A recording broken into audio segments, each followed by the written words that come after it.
Okay, well, here we are. Here we are. Just updating Facebook. And of course, it's being complicated as usual.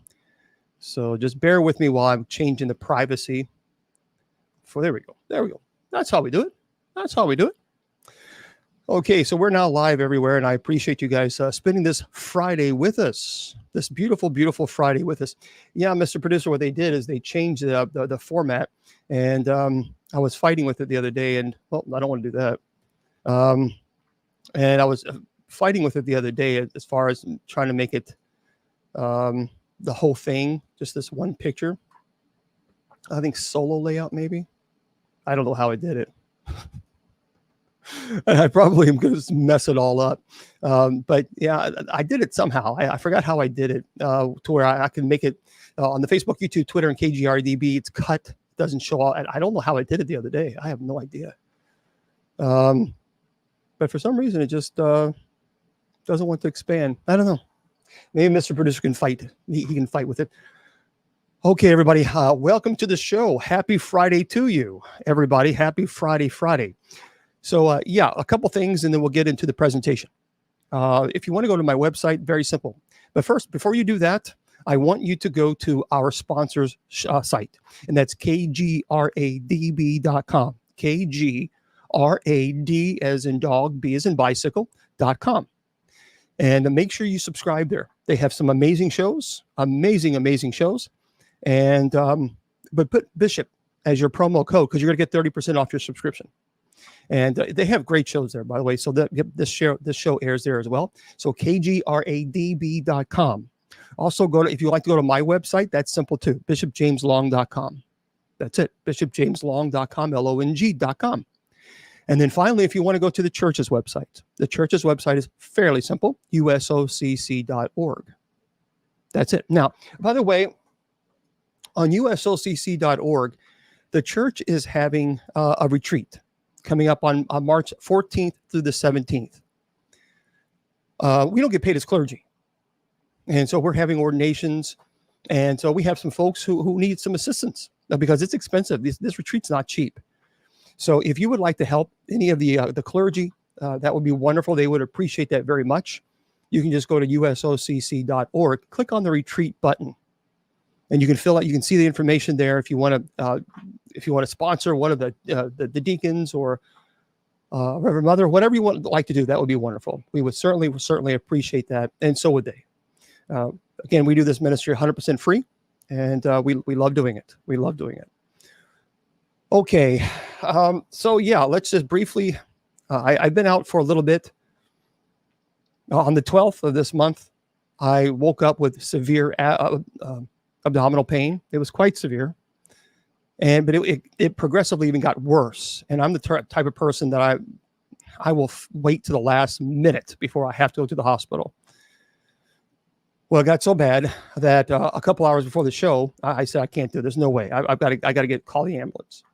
I was in trouble, a high temperature, and so I called the ambulance, and they rushed me off to the hospital. The next, of course, so I got there. They did a bunch of tests. This pain that I experienced I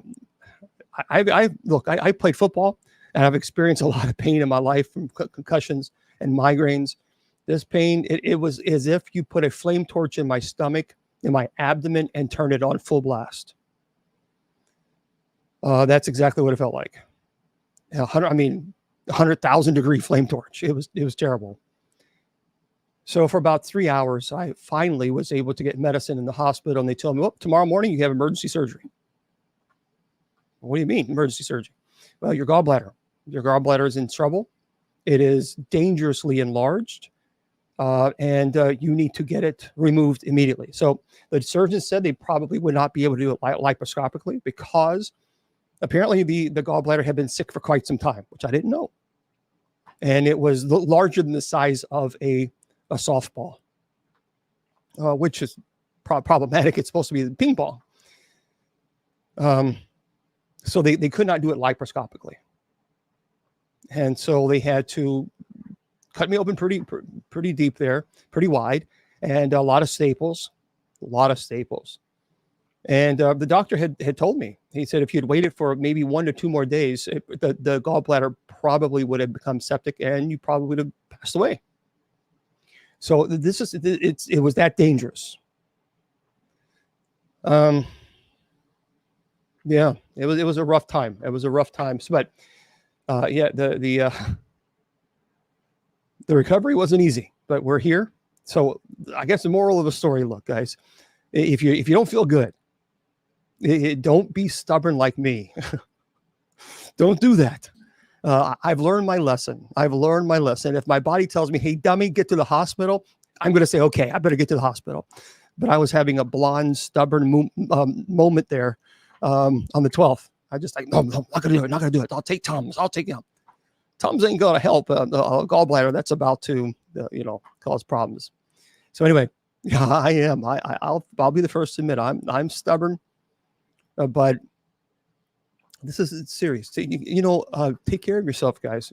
We'll get to the paranormal stuff in a minute. Just take care of yourself. Remember, you have one vessel. You have one body.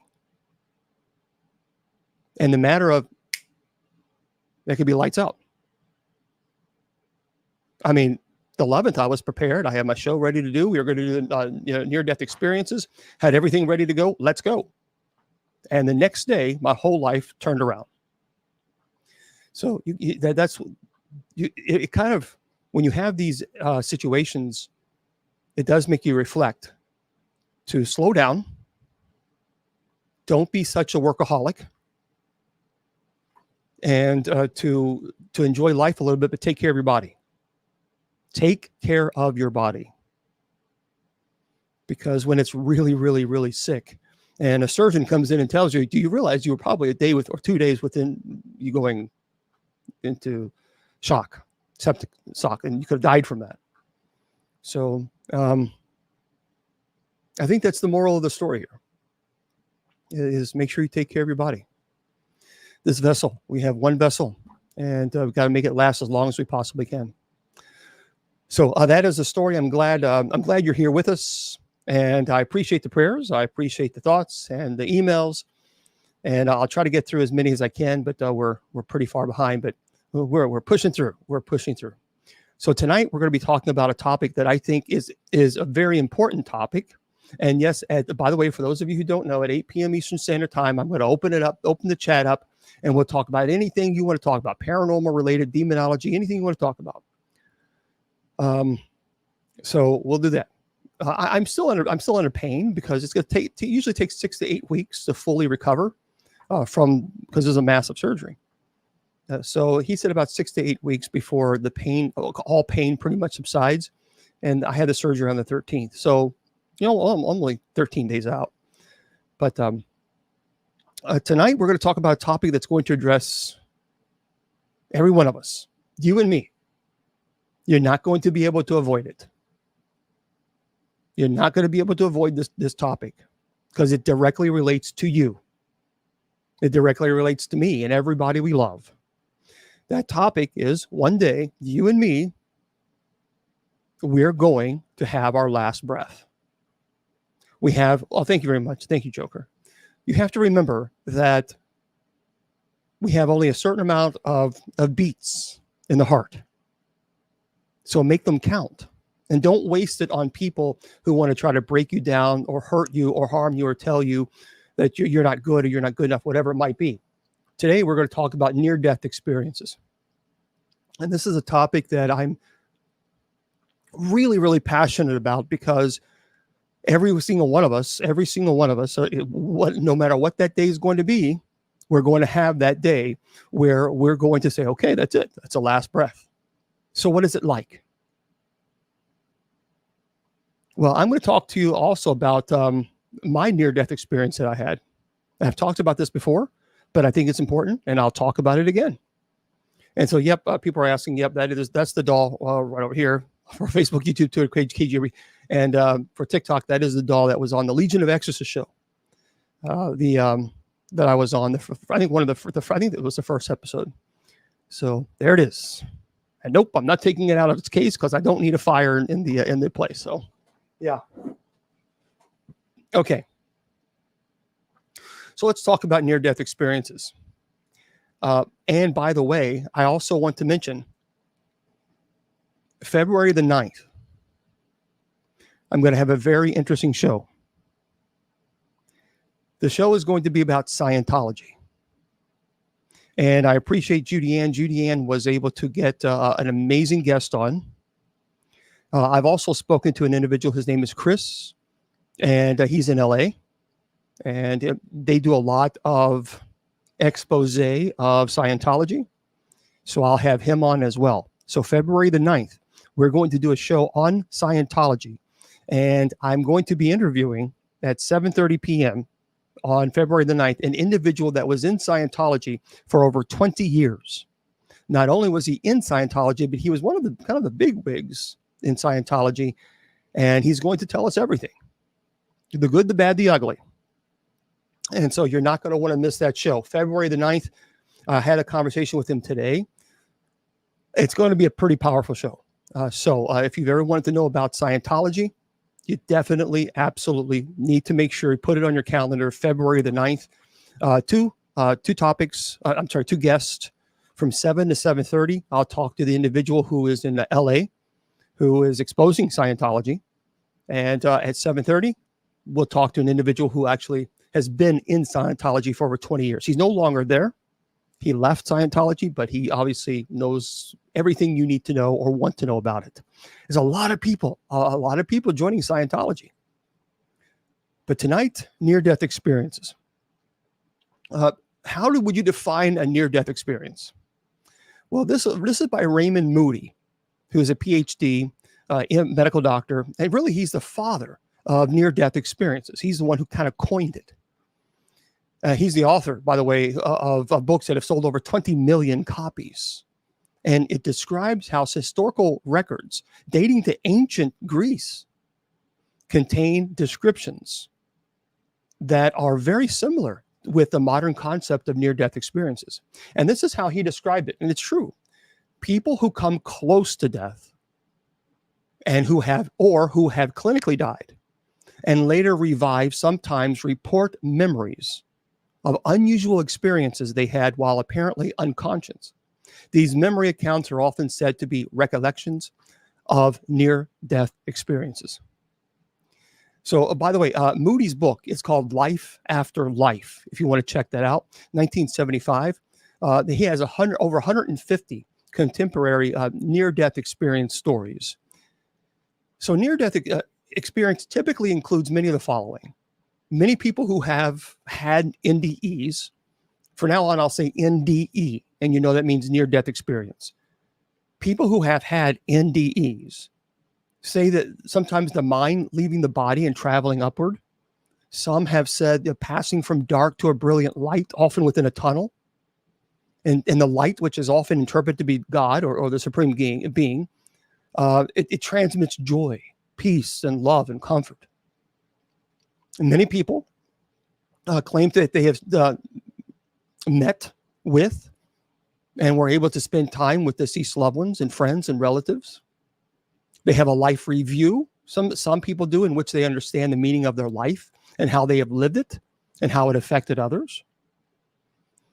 Many times when people who have these NDEs, they never wish to leave this unity with the light source of love. They don't want to come back. And they return to our mortal life. Many people, they're angry. Or they say they reluctantly had to go, because it's your time has not come. So here's what's and I got to tell you something, as a person who has had an NDE, I will tell you my story in just a minute. It was I'll never forget it. I'll never forget it. I've always believed in life after death. No ifs, ands, or buts about it. But when I had my personal NDE and what I experienced, I think amplified my faith even more. Not that I needed that, but we'll talk about that in a minute. Bruce Grayson, who is a medical doctor, he's a professor at the University of Virginia School of Medicine and co-founder of the International Association of Near-Death Studies. In 2013, reviewed postulated scientific explanations of NDE. So including expectancy, birth memories, altered blood gases, he says, REM intrusion, toxic or metabolic hallucinations. So there are some people that try to explain it away. However, he also noted that most people that have NDEs are mentally healthy, and that NDEs must not be confused or equated with depersonalization, disassociation, or post-traumatic stress, which I agree. Now, Dr. Jeffrey Long, I have had him on my show before, a couple times. In my opinion, he's one of the world leading experts on near-death experiences. And he is a medical doctor, and he has the world's largest platform of people who have clinically died and have come back and told their story. So if you want to go to that website, it's ND, as in dog, ERF.org. So it's NDERF.org.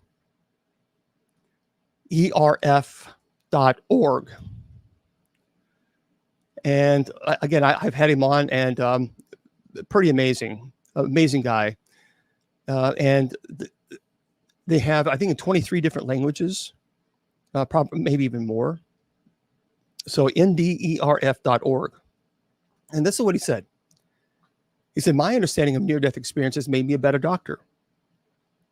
And he says, I face life with more courage and confidence. I believe near-death experiencers really do bring back a piece of the afterlife.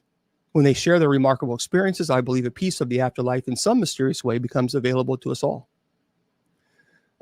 Pim van Lommel, who is a medical doctor, is an eminent Dutch cardiologist. He actually conducted prospective studies on patients having cardiac arrest during hospitalizations, and 18% of 344 successfully resuscitated patients, they report having an NDE. Now, some of you are going to say, I know some of you are going to say, well, it's just, it's dreaming or hallucinating, or it could be something of this. But I'm going to destroy every single one of those arguments in just a second, because there's so many people say, well, it's just the brain oxygen deprivation. Okay. He also reports 4 other similarly designed prospective studies that found between 10 and 20% of 562 patients reported having NDEs. And Grayson's study states that over 9 million people in the U.S. have reported having them. Oh my gosh, Isa. So for those of you who don't know, Jeffrey Long, he's a medical doctor. He's a Louisiana radiation oncologist. And he established the nonprofit Near-Death Experience Research Foundation for collecting international reporting and study from NDEs worldwide. Again, NDERF.org.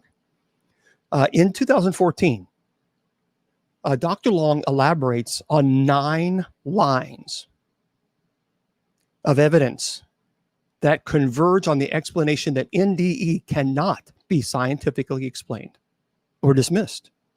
And among the most impressive of these 9 are factual reports of events that have occurred in the past or did happen in the future, or that transpired during the person's near-death experiences that were physically remote, otherwise unknowable by the person. So what does that mean? There have been cases where people who were clinically dead during an operation or whatever might be clinically dead, and their body, they felt their soul leave the body. And there's one case, in matter of fact, there were numbers there were several numbers, I think like 4 different numbers or letters on top of that really bright machine, the bright machine they put down on the body so the surgeon can look, it lights up the body. I don't know what it's called, the lamp, the operation lamp. Well, this person actually had an NDE experience. They left their body, they rose from their body, and they were able to remember that very, very number that's on top of that machine. So that keep in mind, those letters were not visible. So people say, well, I mean, maybe if they wheeled her in and she saw it. No, they were on top of it, where the light was shining. You understand what I'm saying? And the person was able to lift and rise. And then when they came back into their body, they kept repeating it, AFGC, so whatever it is, because they wanted to remember it. And they did. They came back and told the surgeon those letters that were on top of that surgical light. You cannot dismiss that. All the naysayers who's going to naysay, you can't then explain it. Because the surgeon is not going to look on top. Well, let's see what the letters. Oh, it's AGEFC. Did you get that, Mr. Patient? Come on. That is remarkable. Remarkable. Now, I am 100% convinced that life exists outside of death. 100%. You could not convince me otherwise. Dr. Long also says other unaccountable events. Listen to this. There was a patient that was totally blind from birth. And after she had the NDE experience describing accurately vivid visual events during their resuscitation, and also precise accounts from individuals that were having hypothermic surgery in which they had no pulse, no heart activity, no blood pressure, a flat EEG, in which this individual who was totally blind was able to leave not only her operating room, was able to go into other rooms and see what was going on in these other rooms and report what she saw, in which they were later validated. That is amazing. That's amazing. So I know a lot of you out there right now have a lot of anxiety with death because of the unknown. You don't have to be. You don't have to have that. Get rid of the anxiety. Throw it out the window. Throw it out. That's the devil creeping in, trying to convince you that life doesn't exist outside of this existence. And I'm telling you, it does. It absolutely 1,000,000% it does. If you said to me, Bishop Long, I will give you $10 million. And I'll swear on this on the Bible. If you say, Bishop Long, I'll give you $10 million if you just renounce your alleged near-death experience story and say it didn't happen, I'll give you $10 million and I will tell you where you can stick that $10 million. That is how unshakable I am with my experience. And I would pray someone would actually take me on that challenge, because I would do it right in front of every single. I didn't care. $100 million. I don't care. There's no money that you can give me that's going to convince me to renounce what I experienced. None. Because all the money in the world doesn't even compare to the immense joy that I witnessed when I had my own near-death experience. And I'm telling you guys, the immense joy, there are no words. I can't describe it. There are no words. I can't describe it. Now, Dr. Long says, and I'll tell you in a minute, Dr. Long says 96% of NDEs reporting patients to the NDERF.org website, many are highly educated, scientifically trained, and they call their experience real.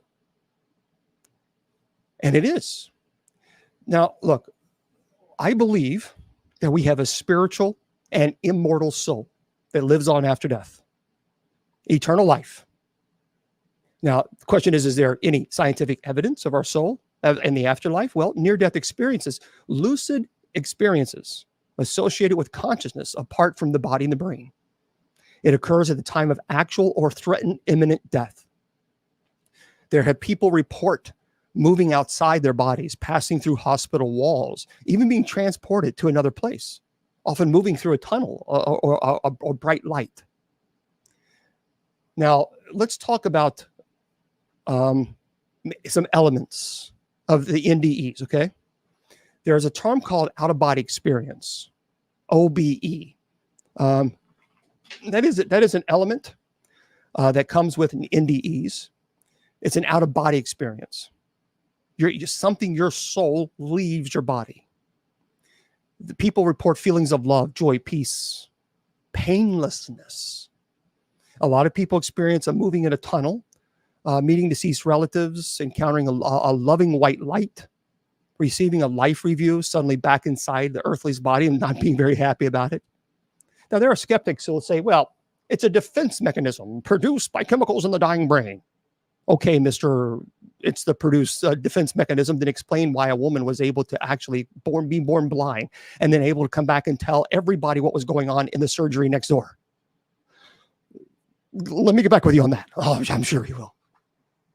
Sometimes they'll say it's a lack of oxygen, hallucination, or delusion. That's not a delusion. So how can we know if these are real? There have been over 65 peer-reviewed, 65 medical studies of more than 3,500 NDEs. They're significant scientific studies. Information gathered under clinical conditions by medical doctors. The patients were clinically dead during an NDE. There is no heartbeat. There is flat EEG, no gag reflex. There are fixed pupils. About 10 to 20% of clinical deaths patients report that they maintain consciousness despite the absence of brain function. They can see, they can hear what's going on around them. They can remember what's happening. They know who they are. Medical studies validate the NDE reality. So the confirmed observations of the physical world, when clinically dead, that there's absolutely nothing to indicate this person is no longer alive. There's also been cases where people have met previously unknown deceased relatives during an NDE, in which they had no information that this person even existed, and then came back and told their family that they saw this, and then that confirmed that they saw something. Now, for the skeptics out there, tell me, how did they do that? Again, there's a blind person that was since birth, and she had an NDE. When you have an NDE, or at least most people, I mean, if the NDE is not violent, but when you have an NDE, a lot of people report, and I will absolutely confirm this, they're no longer fear of death. They have no fear of death anymore.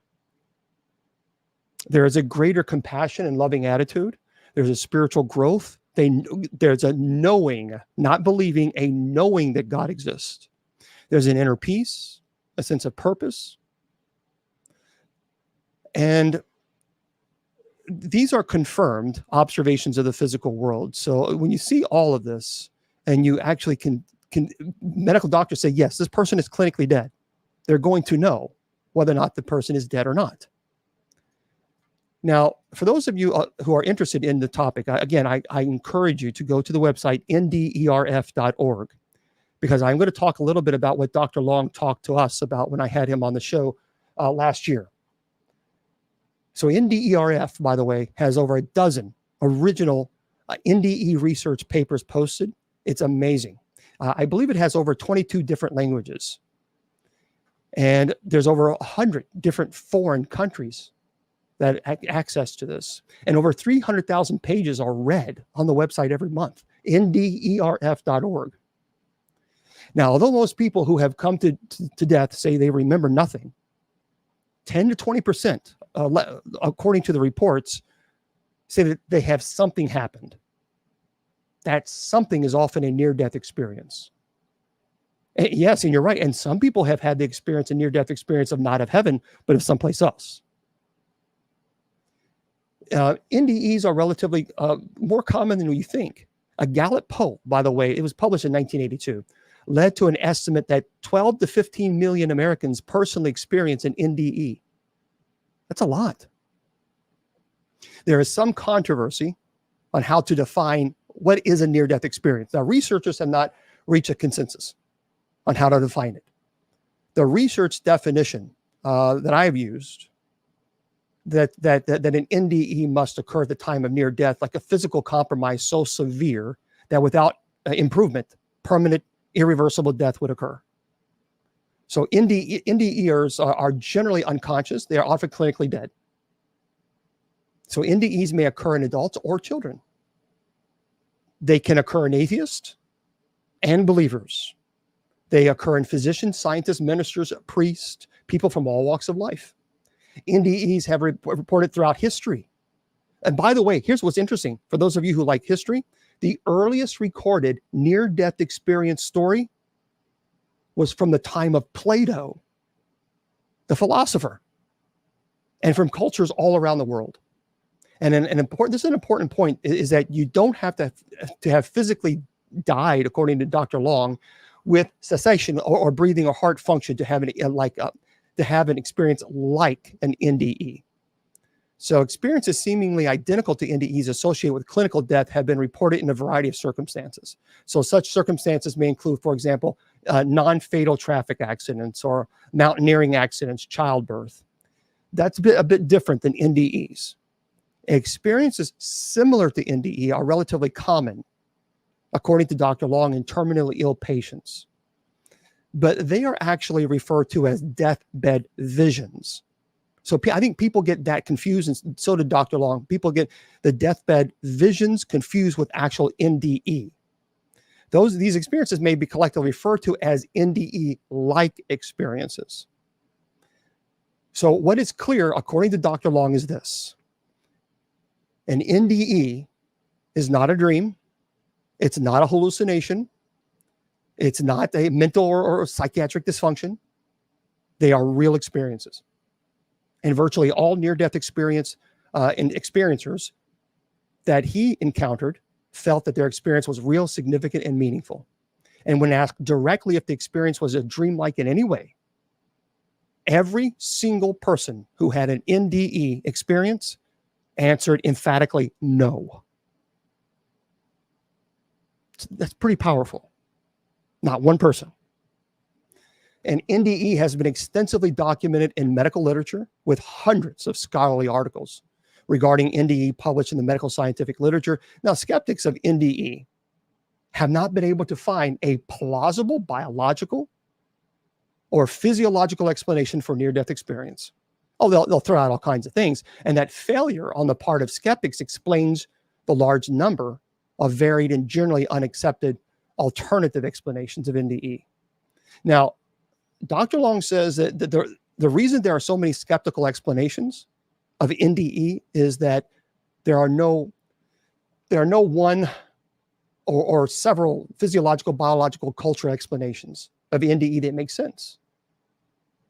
The level of consciousness during the experience is generally described as fully alert, and even often, as one experiencer described, far more conscious than humanly normal. And these experiences seem quite apart from anything encountered in daily living. So in other words, when I had my experience, I have never experienced that type of love and joy in my life. Never. And it was amplified times 1 billion. And by the way, even the surgeon that I finally got to speak to, he said, yeah, we had an issue there, but he didn't go into detail, but I'll talk about what happened. And he says, but it's true. And here's what's beautiful about this. No two NDEs, according to Dr. Long, are identical. But within a group of experiences, certain patterns become evident. Now, he says, and this is according to Dr. Long, he says our most recent research is based over 2,000 NDEs shared directly to their website. So experiencers describe one or more of the following. And this is according to the website. Number one, difficulty in explaining the NDE. These extraordinary experiences may be difficult to describe in words. I agree. No matter what, no matter how I describe it, there are no words that justify it.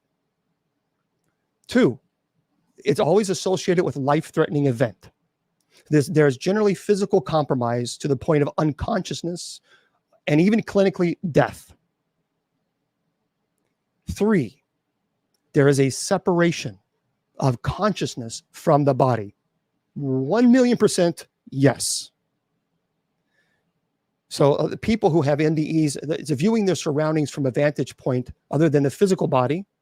Some may see their bodies and often frantic resuscitation efforts. They are generally able to hear what is being said, often to the considerable embarrassment of medical personnel involved in the resuscitation.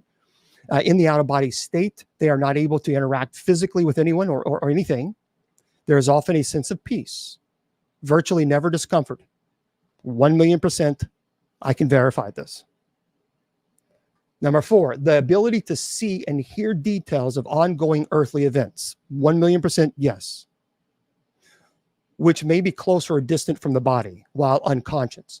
So these details, which may include a pronouncement of death, so they have left their body and the surgeon has declared the pronouncement of death. And it's often later confirmed by others who are generally astonished and mystified that the experiencer was aware of these events while unconscious. Now, he says we even have a few NDEs where the NDEer was on the way to the morgue, or actually in the morgue when they regain consciousness after their near-death experience. And he says in our survey, near-death experiencers were asked, did you observe or hear anything regarding people or events during your experience that could be verified later? And 33.1% said yes. Now, also, number 5, experiencing intensely powerful emotions. And I will absolutely say 100% yes. These emotions may include ecstasy, fear, peace, and calm. He says that most near-death experience individuals are associated with very pleasant emotions, but about 5% that have been reported have been frightening and associated with emotions of fear, judgment, emptiness. Now, he says it should be noted that positive life changes are usually associated with frightening experiences, including a near-death complete absence of fear of death. Number 6, hearing distinctive sounds. And I absolutely 1 million, and I'll tell you mine in just a second. Experiencers may report hearing a variety of unusual sounds or noises. They may be described as pleasant, musical, buzzing, or ringing. Often music is described that is almost always beautiful beyond what is worldly possible. I did not experience that, but I did experience a sound. Some say that they're passing into and through a dark tunnel. So the tunnel is variably described regarding its appearance and size. Now, Dr. Long says we have not encountered an NDEer, person who had an near-death experience, with a claustrophobic sense in the tunnel. So movement in the tunnel may be described as relatively slow or extremely fast, may accelerate in the tunnel. And occasionally another being accompany this tunnel passage. Although usually it is traveled alone, many people report a very bright light is usually seen at the end of the tunnel. And it seems to be the destination of the travel through the tunnel.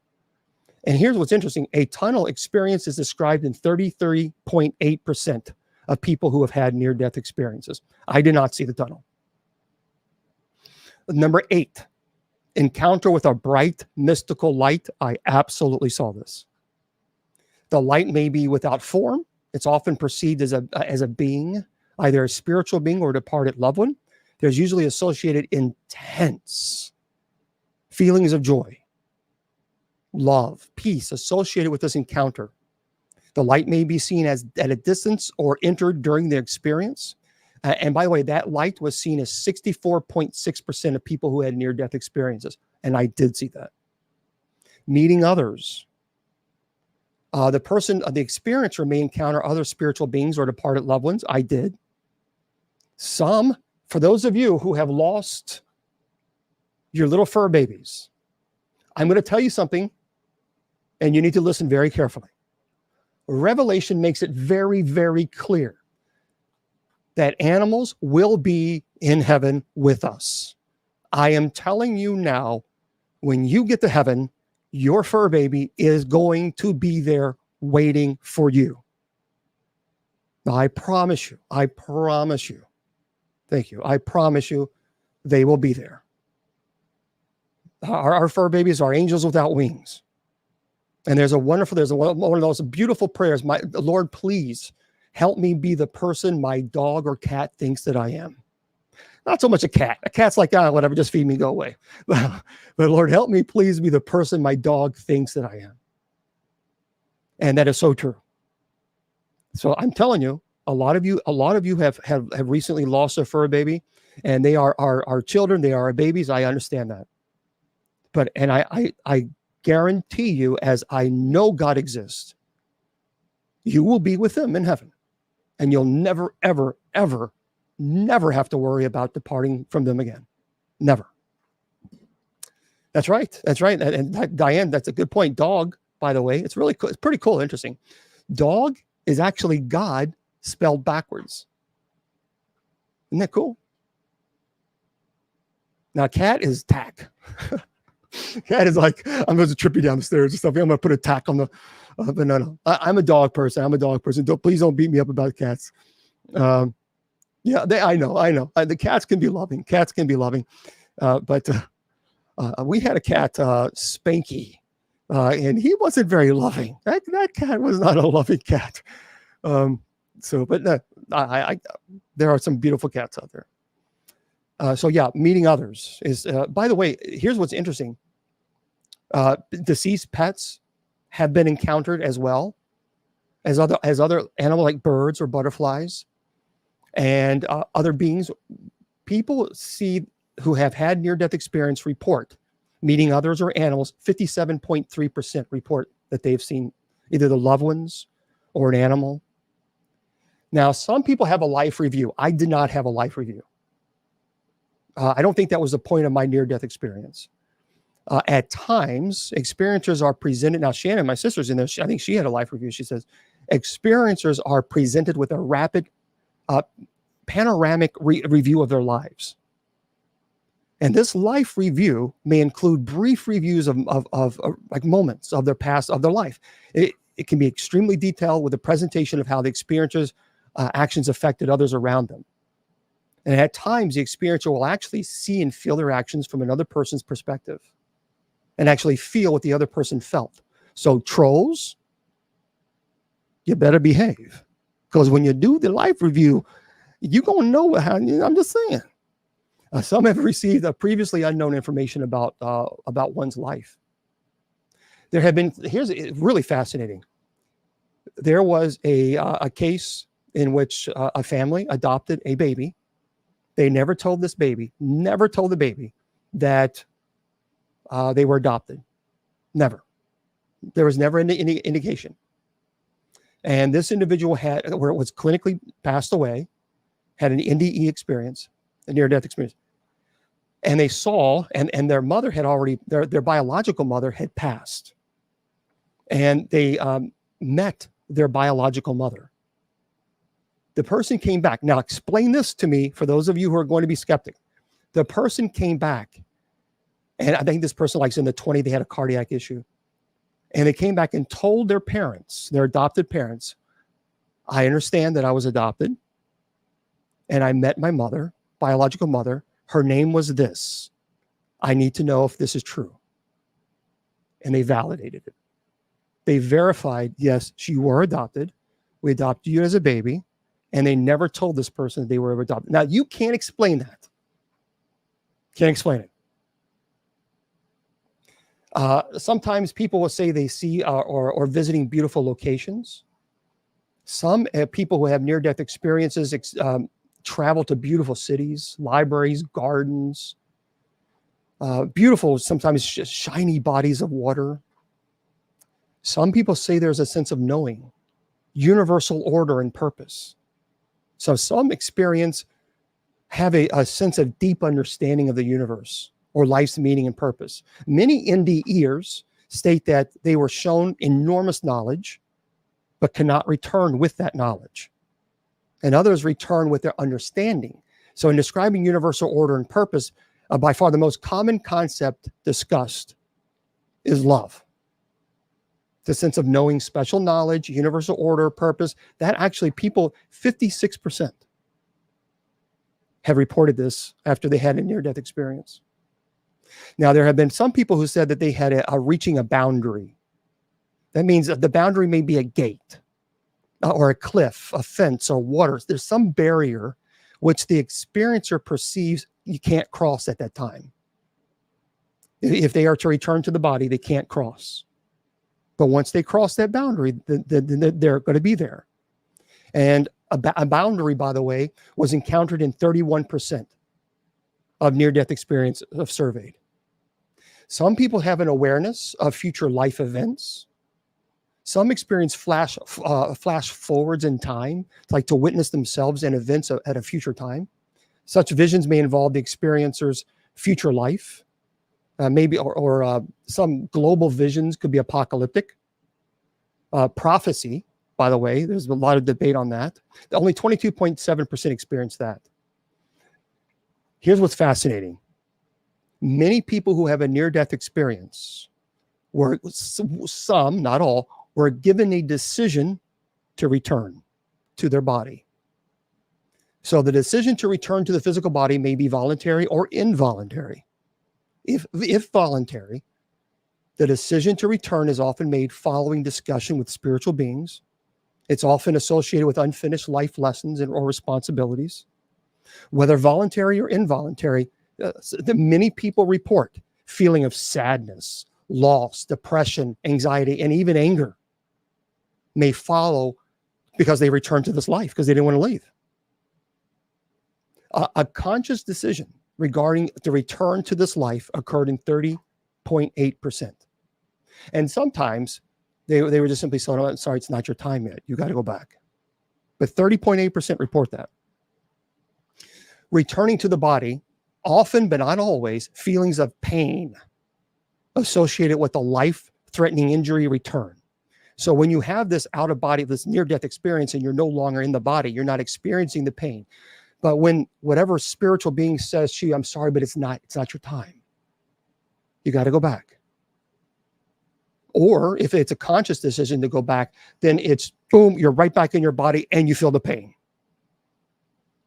Now, some people, here's what's really fascinating.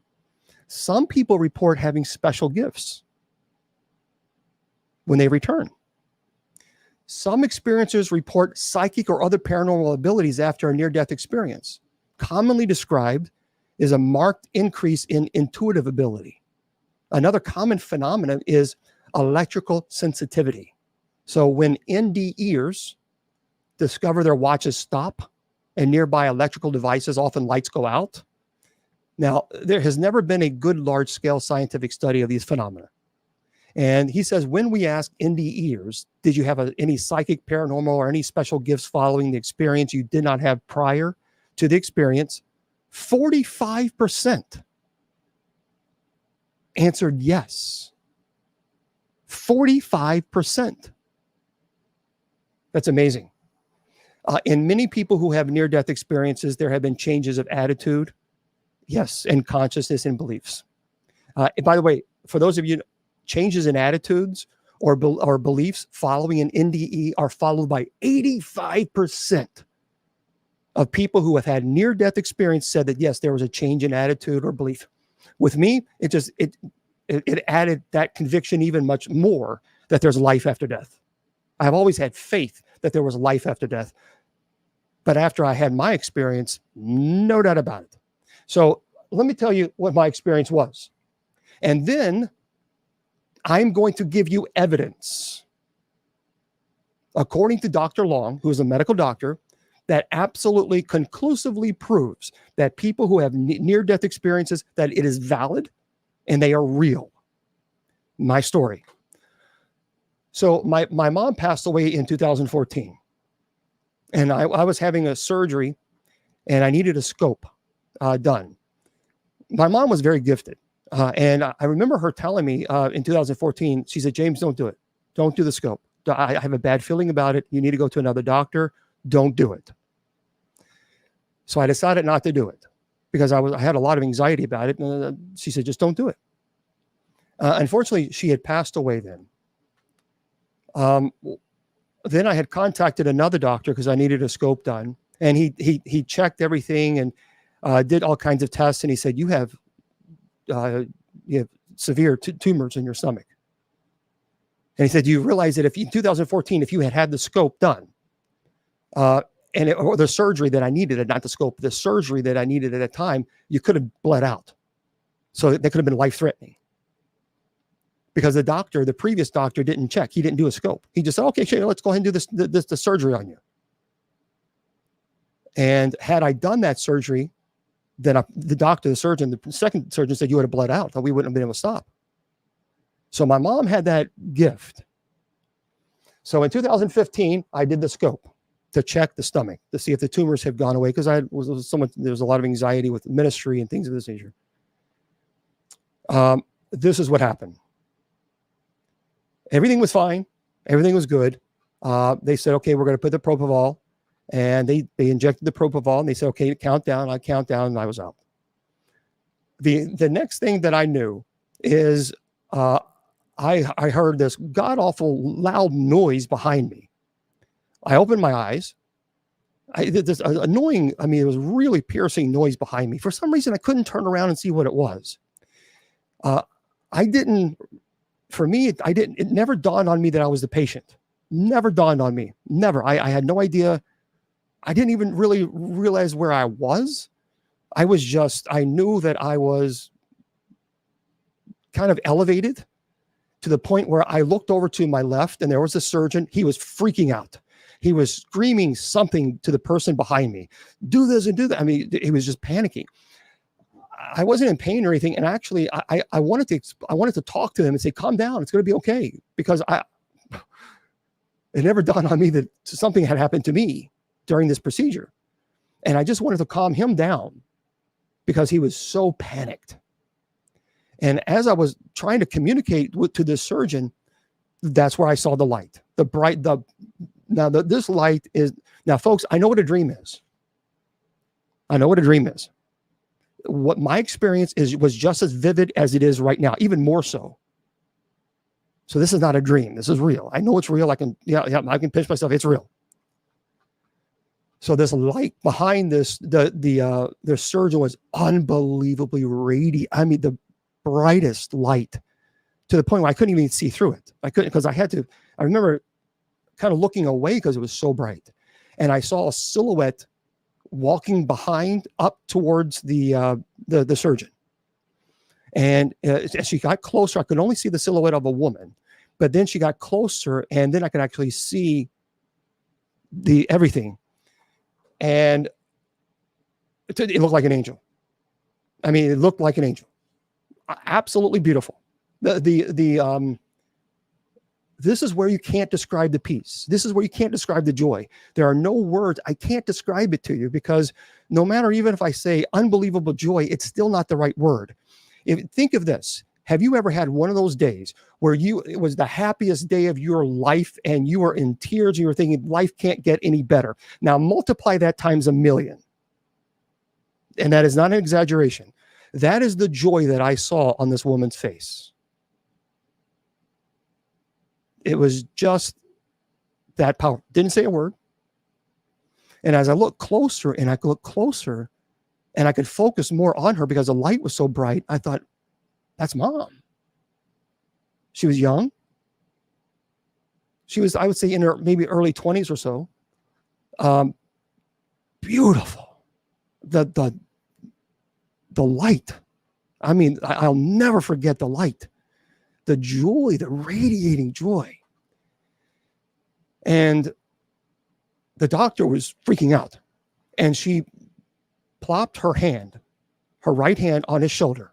He then took a deep breath. Now I saw, he went just like that. And I remember him saying something calmly. I couldn't figure out what it was, to this person behind me, who I still couldn't figure out who that was. And then that loud, horrible that noise going off finally went off. And then she smiled, nodded, and faded away. Now, when I came to in the recovery room, my sister was there, and I told her, Jennifer was there. I said, Jennifer, I saw Mom, I saw Mom, I saw Mom. I remember being very, very energetic about that. And she said, James, I know you saw Mom. The whole hospital knows you saw Mom. You were screaming at the top of your lungs nonstop from the operating room to the recovery room that you saw Mom. She said, everybody could hear you. Now, I talked to Dr. Long about this. And he said this: number one, there's no doubt in my mind that you flatlined.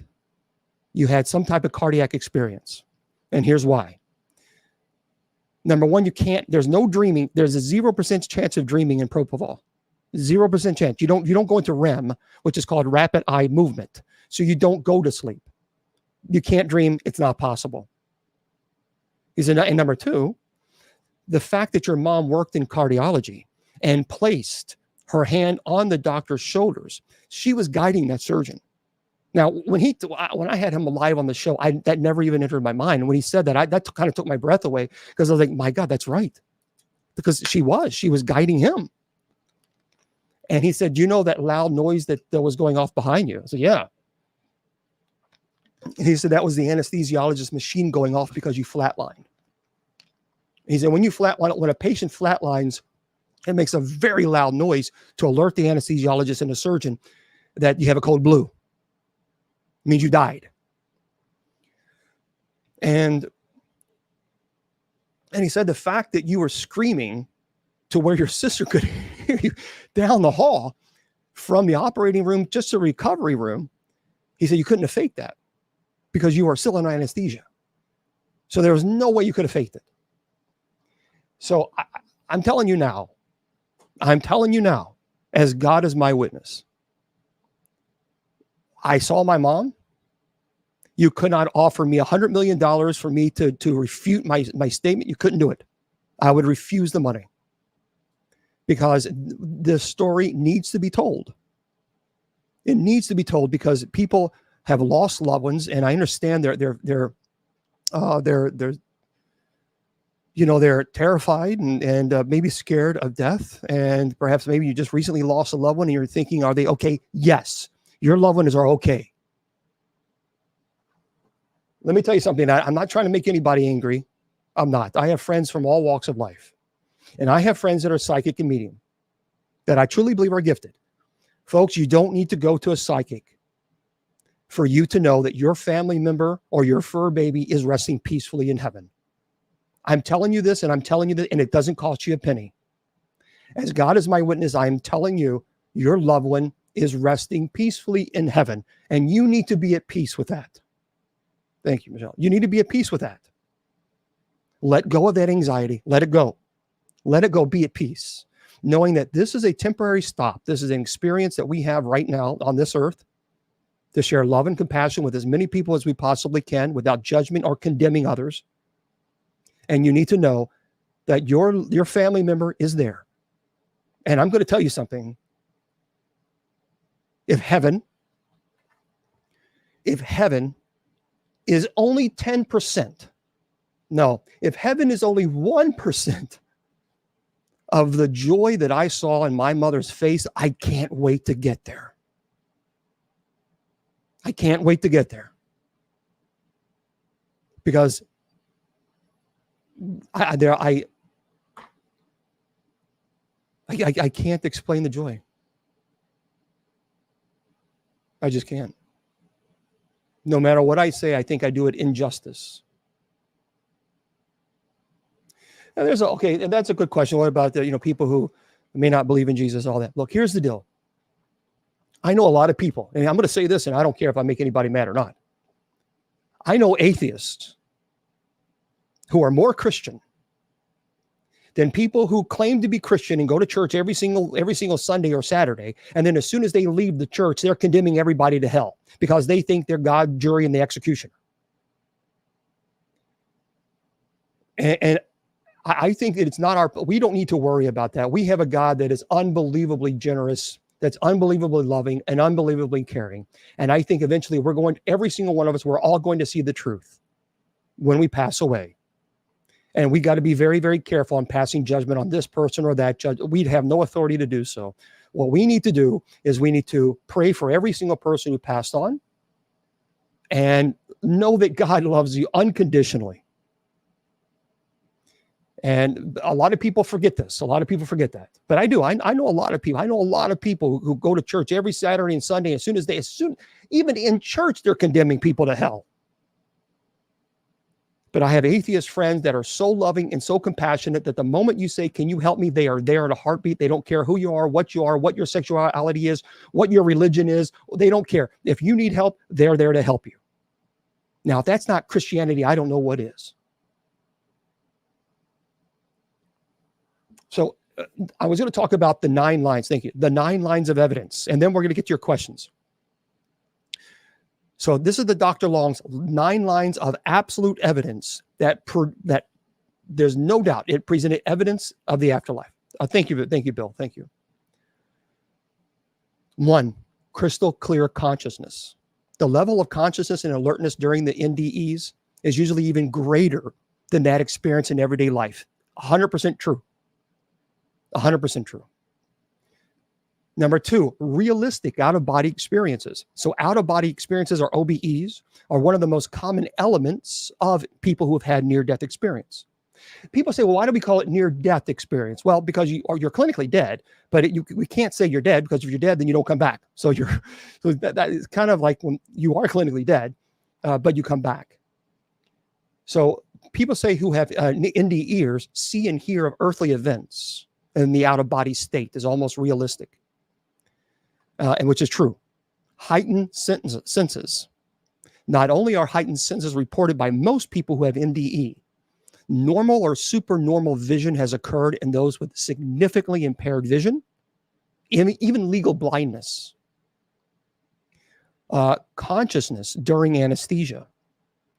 Many NDEs occur while under general anesthesia at a time when any conscious experience is impossible. Now, Dr. Long says that some skeptics claim that these NDEs may be the result of too little anesthesia. He says this ignores the fact that some NDEs result from anesthesia overdose. And additionally, the description of NDE differ greatly from that of one who experiences anesthetic awareness. So he says no, that would be incorrect. Perfect playback.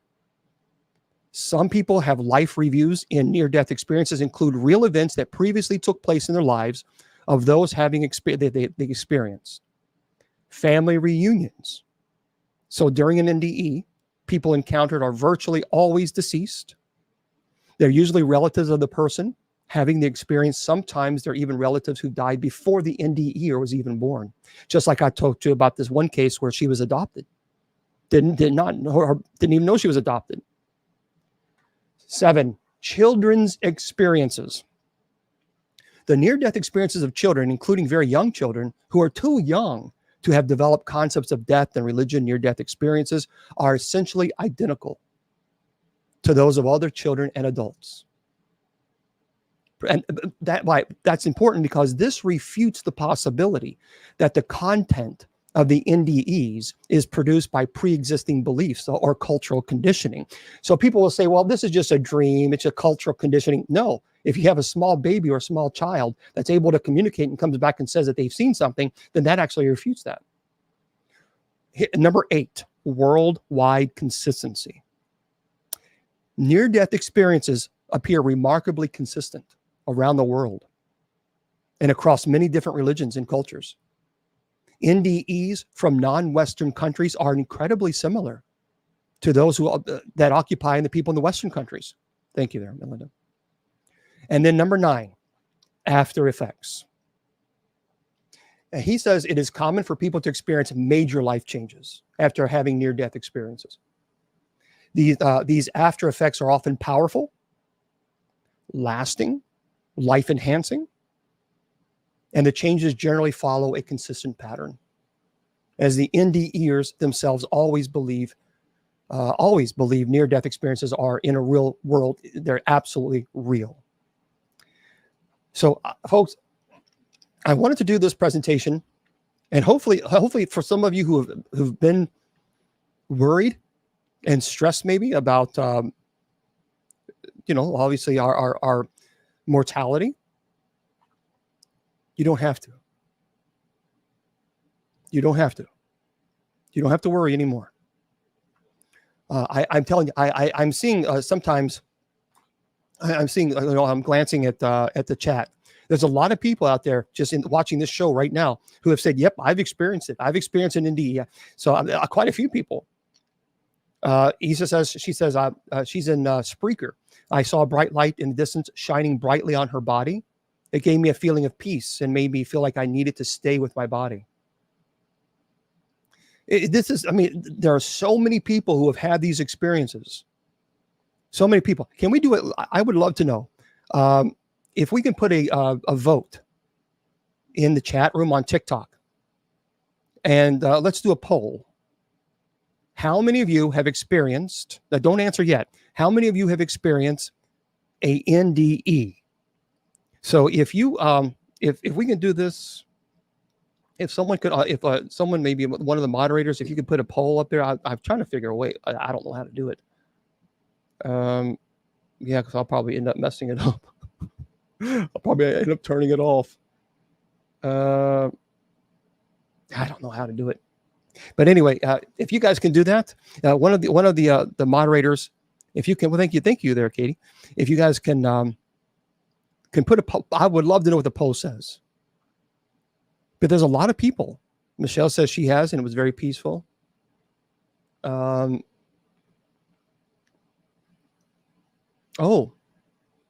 Diane says one eagle, who is a shaman there. One eagle died at age 2 from polio, but was revived and had feelings and healings and psychic gifts. He feels it came from that experience. Wow. That is amazing.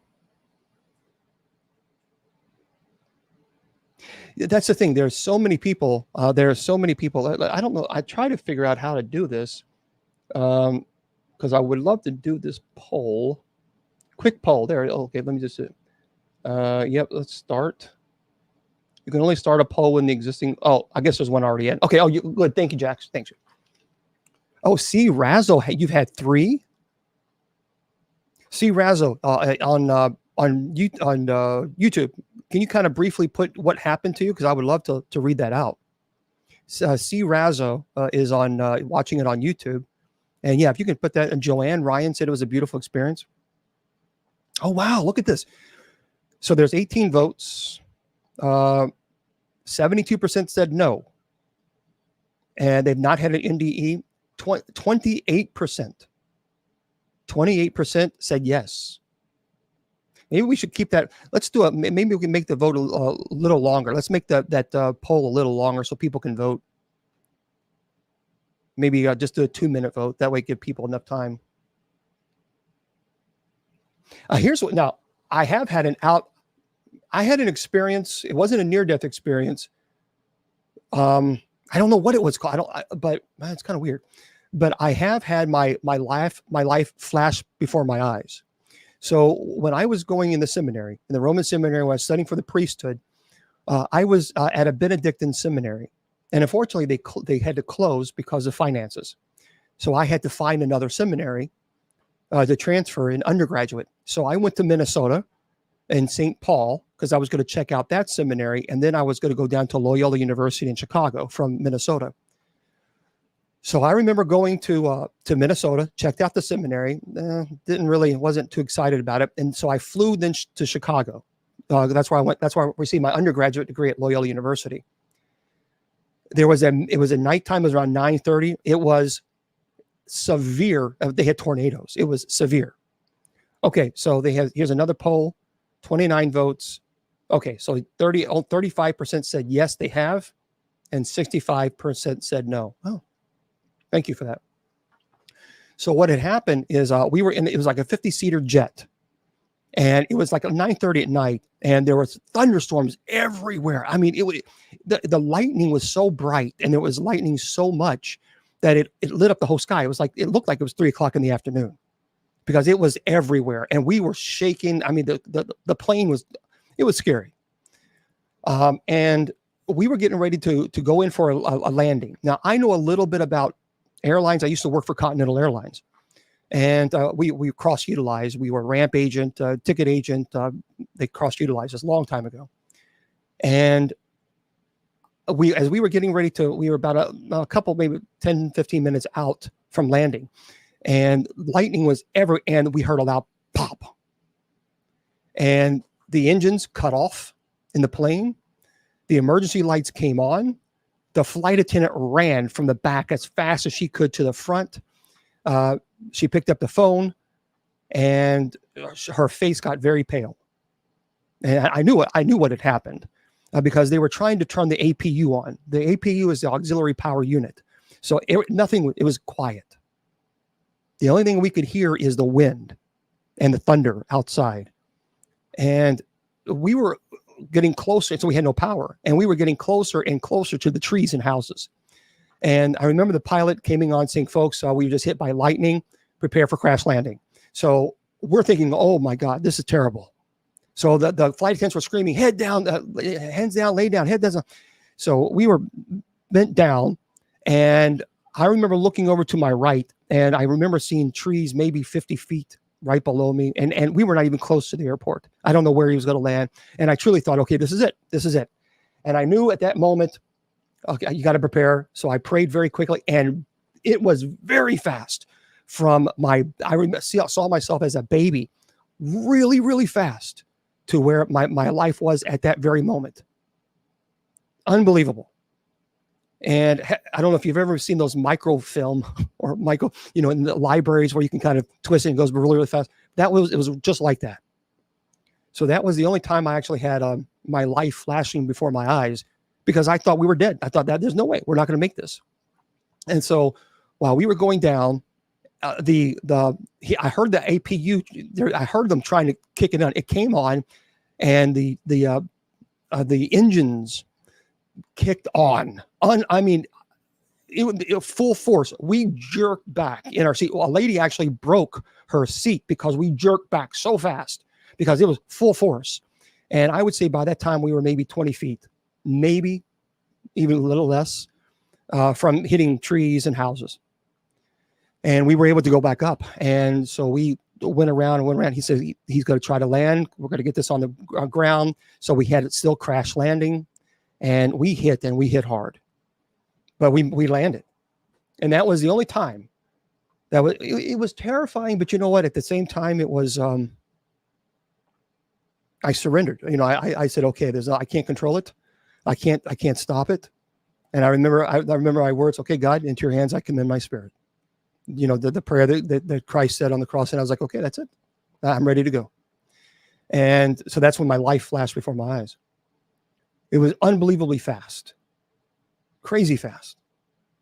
But yeah, that was an experience. You remember the story in the news? That was scary. I'm telling you, that was a frightening storm. And we hit hard. I swore I was surprised that we didn't pop tires, because we hit. But in Chicago, I was one of the people. Continental Airlines, it was the flight that I was on, the 50-seater jet. It was Continental Airlines, and man, when we landed and he finally came to a stop, people applauded and people were crying. And it was on the news because it was severe weather, severe, dangerous. But yeah, crazy stuff. Okay, C. Razzle says, 5 years old, you were pushed into a pool. And Razzle says, I actually drowned. I woke up days later, and since then I have had a lot of paranormal experiences. After that, had 2 additional experiences. Wow. That was amazing. Thank you, Michelle.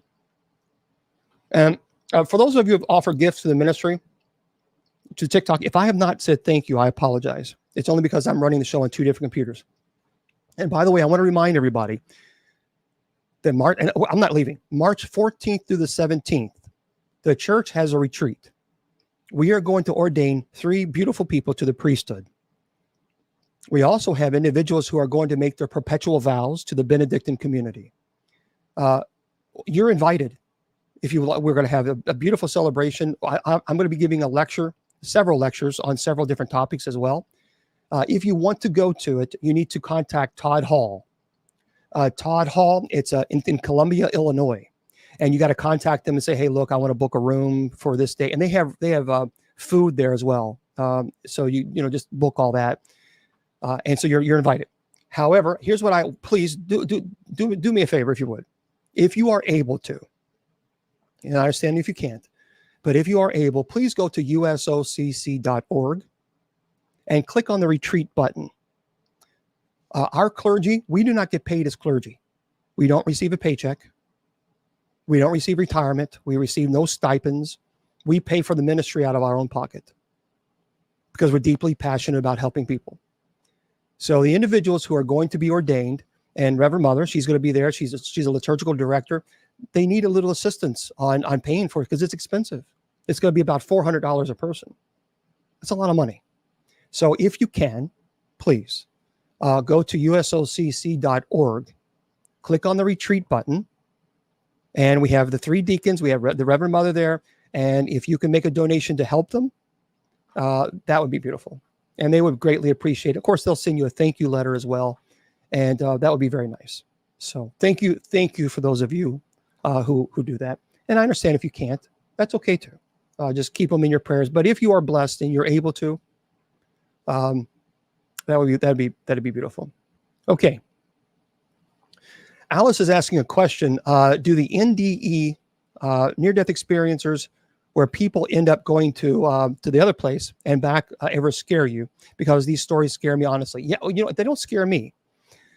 Now, they do scare the people that had that experience. So the people who have had a near-death experience, they were clinically dead, but they went to some other location and they didn't experience the positive. It changed their life. Most of the people who have had that type of experience changed their life completely. The total outlook on it. Oh, you're very welcome. So I think, look, a lot of people are afraid. A lot of people are afraid of what happens after death. And a lot of people are afraid, I don't want to, I don't want to go to hell. Listen. Human beings have done a true disservice to Christianity throughout the years, throughout the decades, the centuries. They have done such terrible disservice. Some people who call themselves pastors preach fire, hell, and brimstone, and that's it. And they scare people, making think that if you sin, you're automatically going to go to hell. Let me tell you something. That is not Christianity. That is man's distortion of Christianity. If you love people and you try to be compassionate to others, you try to help people, you love God, you do the best you can, then yeah, you're going to sin. We all sin. But if you live your life and you try to help others, you try to show love and compassion to as many people as you possibly can, then I'm telling you this, just as I know for a fact that I had a near-death experience, I also know that you and me one day will be reunited in paradise. Don't get it twisted with all these people who want to preach a God of fire, hell, and brimstone. That is absurd. It is idiotic. Hell exists. And I'll tell you why. People say, well, why would an all-loving God create a place like hell? That doesn't sound very loving. It is not God's desire for any of us to go to hell at all. Actually, let me give you a little bit of a theological insight here. It would actually be an evil God who would force you to spend eternity with God in heaven if that's not where you want it to be. That would be an evil God. But we have a God that is all loving, truly all loving, unconditional loving, that he even allows you, if you choose, not to spend eternity with him. We created hell. Hell is a place where people who choose to reject God go. Do you understand? That people who have no desire to be with God, they don't want to be with God, they don't want to live with God, they don't want to be united with God. So God, in his unconditional love and grace, allows hell to exist. Not because he desires it, but because that is unconditional love. Conditional love is I'm forcing you to be united with me, whether you like it or not. That's not a God that we have. So friends, stop worrying about hell. Stop worrying about fire, hell, and brimstone. Love God with all your heart, soul, and mind and body. Be as good as a person as you possibly can. Yep, you're going to sin. Stop beating yourself up over it. Stop it. And try to show love and compassion to as many people as you possibly can. You do those two things, be at peace. Then be at peace. And then see, death no longer has control over you. You no longer fear it. And that's what you have to always remember. So yeah. Oh yeah, wow. That is crazy. Yeah, I tell you, a lot of people experience these things. It's amazing. It is amazing. By the way, I want to mention a couple things here. And if you have any questions, feel free to jump in and say, "Hey, look, I have a question here." I'll do the best I can with my limited knowledge to answer them. This was in Eureka Springs, Arkansas. So if you're in Eureka Springs, Arkansas, well, folks, guess what? It's a 13th annual Eureka Springs Paranormal Weekend is going on now. By the way, I have been asked if I would be willing to go back to I believe it's in Arkansas. It's at the Military Museum. I'll find Arkansas Paranormal, I think. They asked me if I would. I couldn't do it last year because I got sick. But they asked me if I would, because a lot of people were disappointed that I couldn't make it. So they asked me if I would be able to go there. Then this year I am going to be. I'm going to make it there. It's closer to Halloween, and I will let you guys know when that happens. That way, if you're going to be in Arkansas in that area, because they do this for it's a historical building, for a military building, which I love our military men and women. I'm a strong supporter of our first responders and our military men and women. And so I really wanted to go last year, but I just couldn't make it. But this year they asked me if I would be willing to. And I said, "Yep, I'm gonna make it." So I'll let you know. I'll promise you, I'll let you know.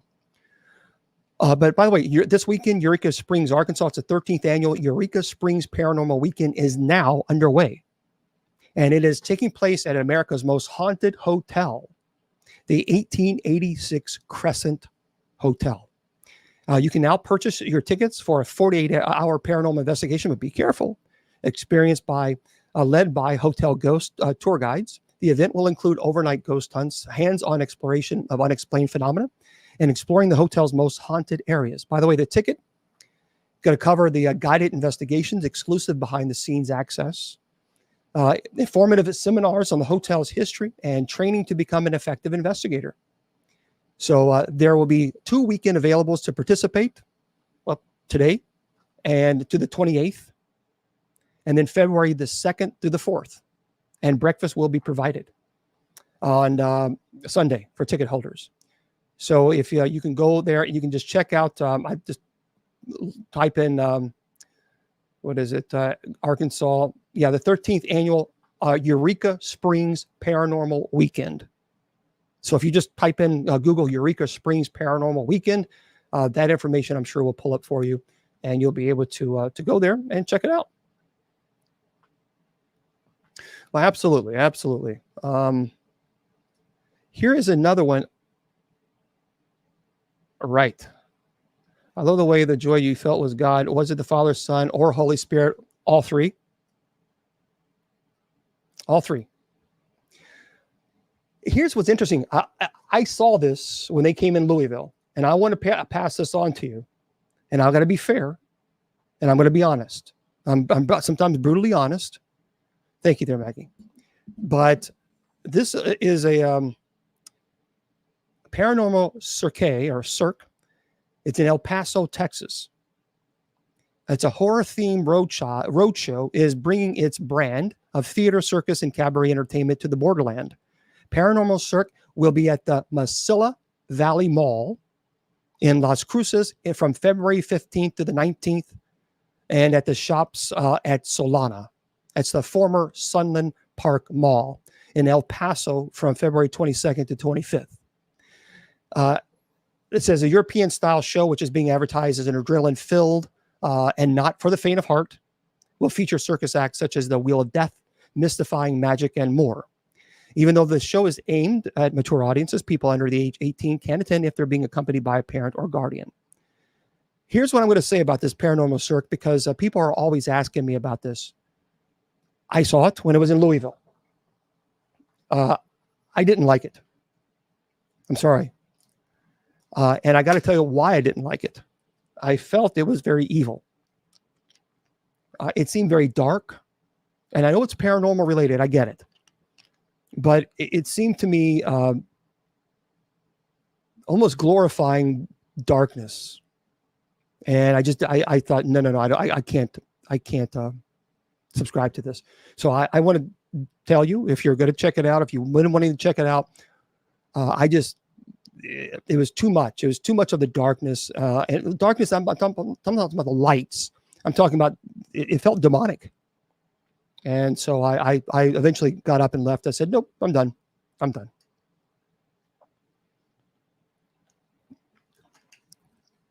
Oh, you saw 4 monks, huh? Okay. Listen to this story. I don't like this. I don't like this at all. And by the way, tomorrow I'm going to be here with Miss Wilma. Yes, Miss Wilma and I are finally back tomorrow since I have been sick. We're going to be here tomorrow. Here's the deal. Just listen carefully. From 8 to 8:30, Miss Wilma and I just goof off. We have a good time. She tells jokes. We just have a good time from 8 to 8:30 p.m. Eastern Standard. And then at 8:30, I answer all your questions. Open it up. We chat. We go from there. So just from 8 to 8:30, just understand if you show up and you say, what is this? Well, I don't understand what. Again, it's just Miss Wilma. She's 68 years old. By the way, tomorrow is her birthday. Tomorrow is Miss Wilma's birthday. And she'll be a whopping 69 years old. She has heart failure. She has multiple sclerosis. She has a lot of health issues, but she comes on and she tries to put a smile on your face. So if you've never seen it, join us tomorrow at 8 p.m. Eastern Standard. Listen to this. This is problematic. This is really problematic to this story. Hello, Bishop Long. Do you have any advice or opinions regarding closing mirror portals? I feel like God has given me a gift in doing this. My first time was instinctual, like God was guiding, protecting me, but I feel like a training guide. So here's what I do. Anytime when I type closing of this, I always make the sign of the cross in 3 places. I seal this area. In the name of the Father, and of the Son, and of the Holy Spirit. May nothing evil come through this, and may it always be a radiant light of Christ. Something of this nature, and that is how I seal. Now, some people have other more elaborate, and that's fine. That's fine. But that's how I do this. Tomorrow, listen, this is by The Guardian. This is by The Guardian. You know, there's a lot of countries that are in Antarctica right now. What are they doing in Antarctica? Can someone please tell me, what are they doing? Well, here's a big problem. This is in Siberia. An Arctic zombie virus. This is by The Guardian. This is not by one of those, fluffy magazines. An Arctic zombie viruses in Siberia could spark terrifying new pandemic. Scientists are actually warning. A threat of outbreak from microbes tapped in permafrost for millennia, raised by increased Siberian shipping activity. Says humanity is facing a bizarre new pandemic threat. Scientists have warned ancient viruses frozen in the Arctic, permafrost, could one day be released by Earth's warming climate and unleash a major disease outbreak, they say. Strains of these Methuselah microbes, or zombie viruses, as they are also known, have already been isolated by researchers who have raised fears that a new global medical emergency could be triggered. Well, wonderful. Not by an illness new to science, but by a disease from the distant past. As a result, scientists have begun planning an Arctic monitoring network that would pinpoint early cases of a disease caused by ancient microorganisms. Additionally, it would provide quarantine and expert medical treatment for infected people in a bid to contain an outbreak and prevent infected people from leaving the region. So at the moment, quote, at the moment, analysis of pandemic threats focuses on diseases that might emerge in southern regions and then spread north, said Jean Michael Clavet of the university. Now, by contrast, little attention has been given to an outbreak that might emerge in the far north and then travel south. and that is an oversight, I believe. There are viruses up there that have the potential to infect humans and start a new disease outbreak. This point was backed by virologist Marion Kumpens of the medical center in Rotterdam. She says, we don't know, we don't know what viruses are lying out there in the permafrost, but I think there's a real risk that there might be one capable of triggering a disease outbreak, say of an ancient form of polio. We have to assume that something like this could happen. See, in 2014, Clavier led a team of scientists who isolated live viruses in Siberia and showed they could still infect single-cell organisms, even though they have been buried in permafrost for thousands of years. Further research published last year revealed the existence of several different viral strains from several different sites in Siberia and showed these could infect cultured cells. One virus sample was 48,500 years old. The viruses were isolated, were only able to infect certain individuals and pose no risk to humans. However, that does not mean that other viruses currently frozen in the permafrost might not be able to trigger illnesses in humans. She said, we have identified genomic traces of pox viruses, and they're well known of human pathogens. This is crazy. So there are some terrible viruses in there that almost imitate like a zombie virus. And what they're basically calling this is that it affects the brain, it affects the central nervous system, and it ultimately turns people or creatures into these zombies, if you will. We are getting this. I'm telling you, something is happening. I don't know what in the world it is, but I don't like it. I don't like it. We got to be very careful about this. We have to be really, really careful. Yeah, we just don't know. You know, we have no idea what's okay. Guess what, sir, you are? Huh? Guess what, sir, you are? Guess what, sir, you are? You have to help me out, Mary. I don't understand. Yeah, but it's kind of crazy. Yeah, but Miss Wilma will be here tomorrow. Okay. Yeah, I agree. I don't like this. I'm not a big fan of it. And hopefully it doesn't get too crazy. Okay, this is by Outkick. I saw this the other day, and I wanted to pass this on. I agree. Don't be anxious. Don't be anxious. Just be aware. Yeah. But we got to stop playing with these. We got to stop playing with these viruses. This is by David Hookstead, Outkick reader and former cop. Shares 2 insane paranormal experiences. Pretty cool. Outkick readers now know that the paranormal and UFOs are all the craze these days. And one reader reached out with a pair of stories that are nothing short of shocking. So he says, as I often say, there seems to be new UFO, Bigfoot, aliens, paranormal stories in the news every single day. You can't hop on the internet without seeing recently released footage or hearing another first-person account. Well, he says, buckle up, because we have a pair of doozy stories for you straight from an Outkick reader. So here it is. It says, I was contacted at David at Hookstead Outkick, the email, Thursday, who identified himself by his real name and his work history as a police officer at a very large police department in New York. For the sake of the article, we'll be calling him Fred. Okay. Why had Fred reached out? Well, he was intrigued by our coverage and wanted to share some of his own stories. After a little convincing, he agreed to allow me to share them publicly. So here's what he said. Story number 1. The first story from Fred, who is a police officer, revolves around a creature hitting his squad car while he was on patrol in 1982. And here's your story. Crazy. It says, on patrol one evening during a typical cool evening, a dense fog bank settled in, and I had to sign out of service simply because I couldn't see the road for more than a dozen feet or so. I started to do some normal paperwork, and something ran into the front left fender of my patrol car.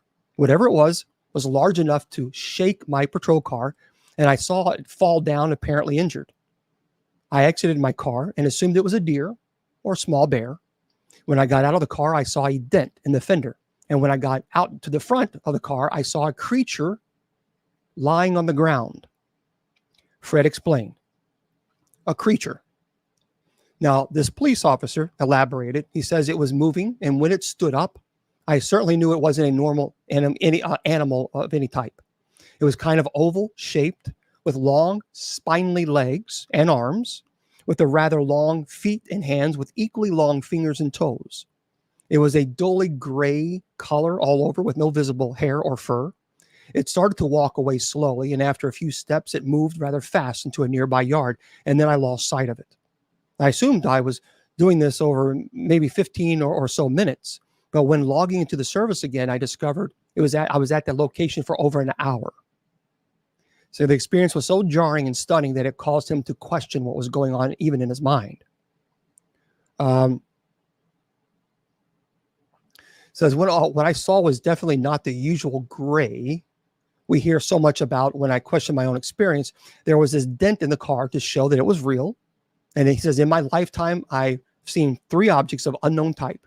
And with this occurrence being the only being I have ever encountered. It was not hostile. And at best, I would say it was simply curious. So the now retired former police officer explained. His story involving an unknown paranormal creature had definitely sparked the writer's interest. He says, I know someone back in Wisconsin who once called me so shaken after a similar experience. A few days later, it made the local news after some hunters allegedly encountered something similar. What in the world is this? I mean, it's kind of crazy. Well, this was in 1982.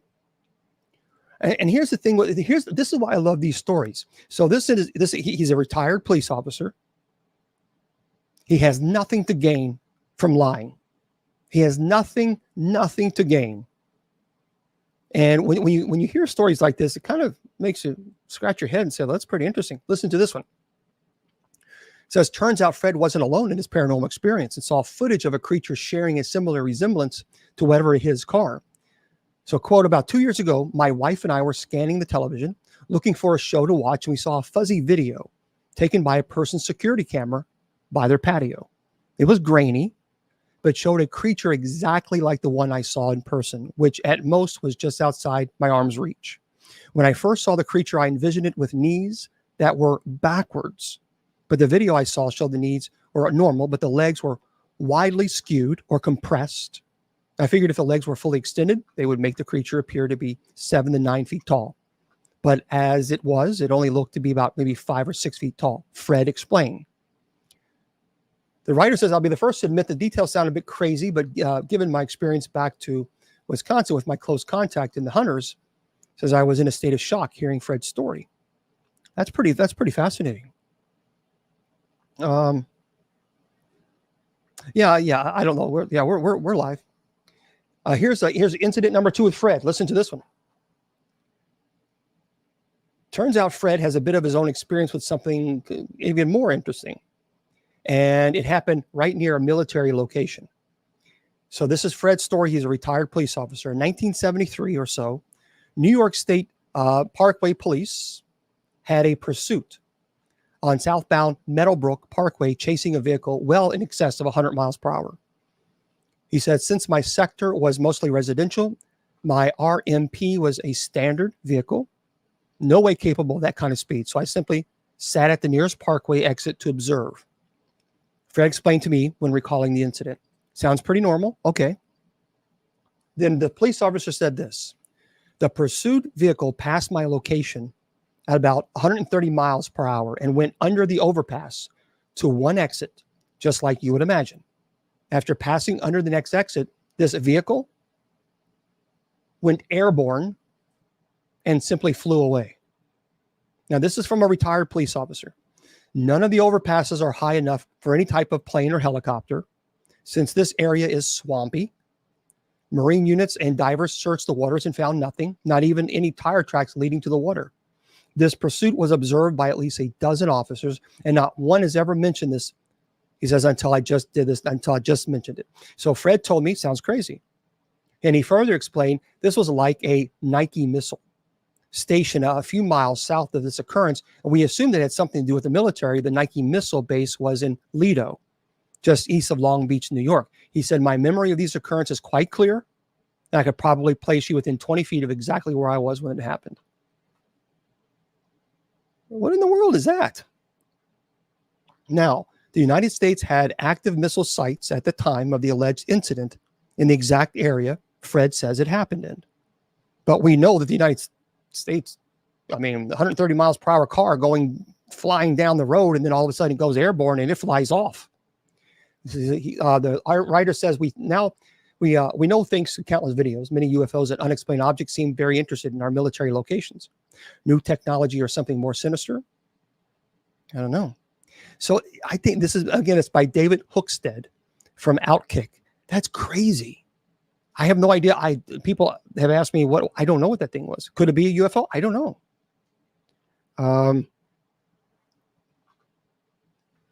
Would cleansing from a priest work if the person isn't Christian? Well, that's very interesting. Why would a non-Christian want a priest to come do a blessing? Is what I'd be more interested in knowing.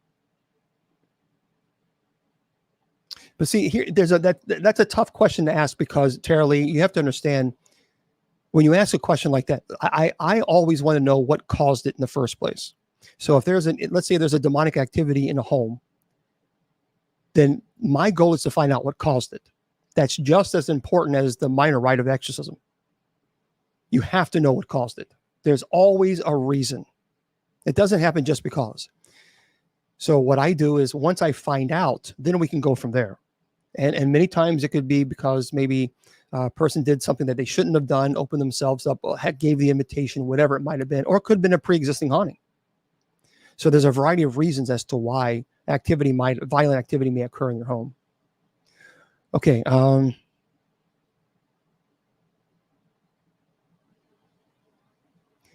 What? Is a sinister people that won't let me comment? That's what sinister they have. Well, you're commenting right now, so I don't understand. So you are commenting. Okay. Yep. Yeah, I got the doll. Now, this is the doll from the Legion of Exorcists show. And this is the doll. I will not take it out of its case. But yep, that's the doll. I'll never forget that story. I'll never forget. I told this before. This is it. This is the doll. So I was at Louisville Mid-South Paranormal Conference in Louisville, Kentucky. And I brought this doll, and I was telling the story about what happened, about the family brought this in, and within very little time, their house completely burned down to nothing. And the only thing that remained within all the ashes was an ornate metal book stand and this doll sitting all around the top of it. And it looks, you can see there's burnt marks on it, and you can even still smell the burnt. But someone asked me, they kept asking me to take it out. Idol worship? No, I don't worship this. Is that what you're asking? I don't. But they asked me to take it out. I'm like, no, I'm not going to. But I did. And because they kept on. And so I know it's kind of hard to see, but there it is. But so I took it out of its case, and I held it to people, and people were like, "Oh no, put it back. We don't want it. We don't want it." It was just an overwhelming, just a heaviness came in the room, and everybody. It was a room full of people in the paranormal conference. They were like, "No, put it back." So I was getting ready to put it back in its case, and someone asked me a question, and I got distracted, and I didn't put it in its case. I put it next to my laptop, and I've been saving for a long time for a brand new laptop. So I put it next to it. I turn around to address the question, and a firefighter in the first row, Bishop Long, turn around, your laptop is on fire. I turned around, my laptop was on fire. Now, I was angry with myself because I can't believe I got distracted and I didn't put it back in its case. But you hear about haunted items all the time. But this was witnessed by a room full of people, where you actually saw the smoke, you saw the flame coming out of my laptop. And of course, it destroyed the laptop, and I couldn't take it back and say, "Hey, by the way, I put a haunted item next to it and it burnt in flames." I don't think the warranty covers that. So that was, that was frustrating. Man, that was frustrating. But yeah, it stays in this box. I don't take it out ever. And I won't. I do. People ask me all the time, "Well, why do you have these things?" Okay, folks, as an educator, And it probably does move. I'm sure it is moving. As an educator, I have a master's of education, and I understand teaching methodologies. So I used to teach kids with special needs, with behavior and learning disabilities, and everybody learns differently.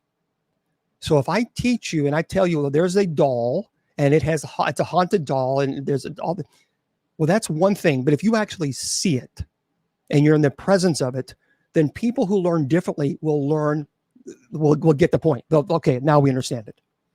So what I do is I take items that people collect, and then they take them into their homes and violent activity begins.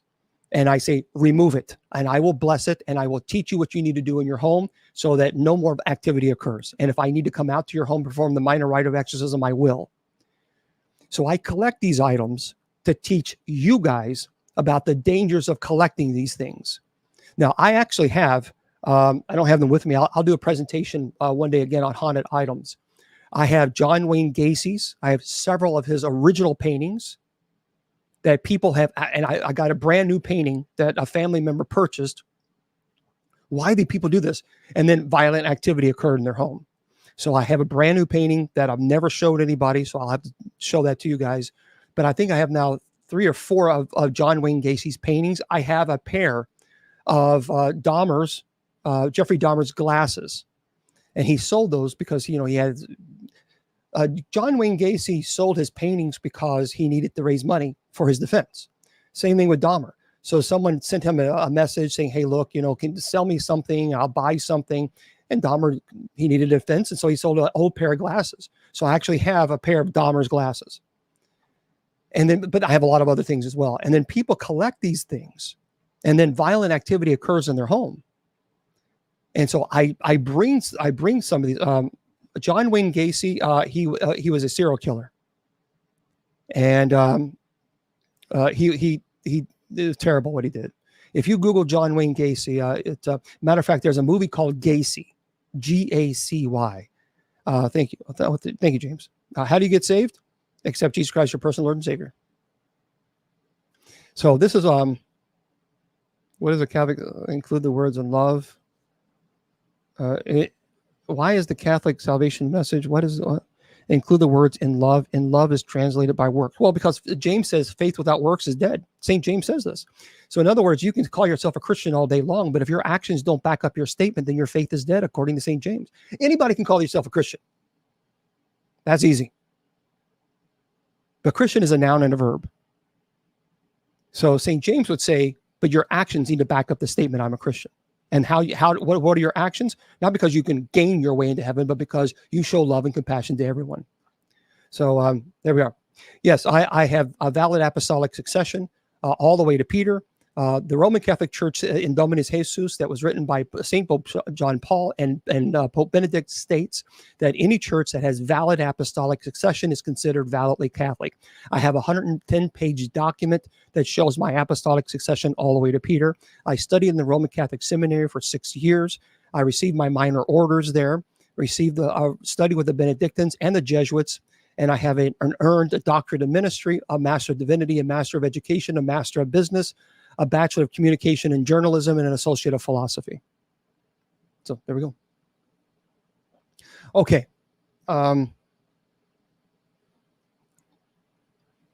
So, howdy, thank you.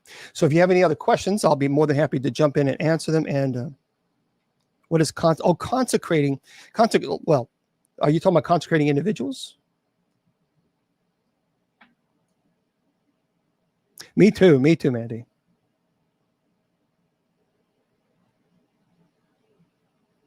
When will the Pope sanctify and blame marriages? I don't understand. Other dimensions, it's interesting.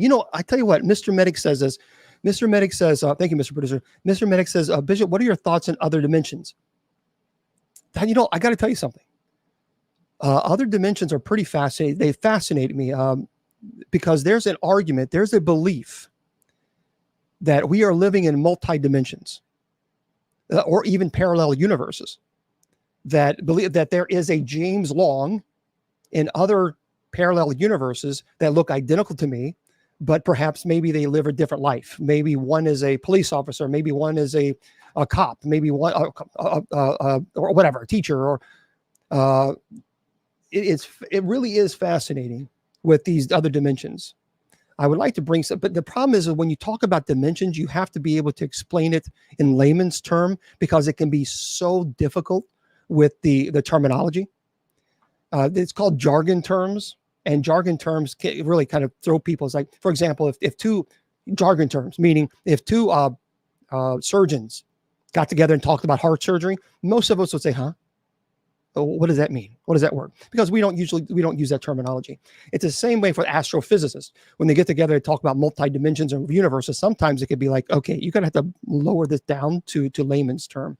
It's difficult to find somebody who's able to speak about multi-dimensions in layman's terms. I would love to do that. That would be a fascinating show one day. Okay, don't go anywhere. TikTok, I'm going to stay with you guys. For those of you who are in Spreaker, I have to run, so have a beautiful night. It goes by so fast, daggone. But I'm going to stay on TikTok for a little bit longer.